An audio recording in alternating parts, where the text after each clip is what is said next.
భారీ వర్షాలపై అధికారులను సీఎం రేవంత్ రెడ్డి అప్రమత్తం చేశారు. మూసీ ఉధృతిపై స్వయంగా సీఎం రేవంత్ రెడ్డి పర్యవేక్షిస్తున్నారు.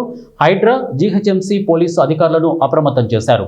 మూసీ వరద ఉధృతిపై అధికారులను అడిగి తెలుసుకున్నారు. ఇక మూసీ పరివాహక ప్రాంత ప్రజలను అప్రమత్తం చేయాలని, ముంపు ప్రాంత వాసులను సురక్షిత ప్రాంతాలకు తరలించాలని సీఎం ఆదేశించారు.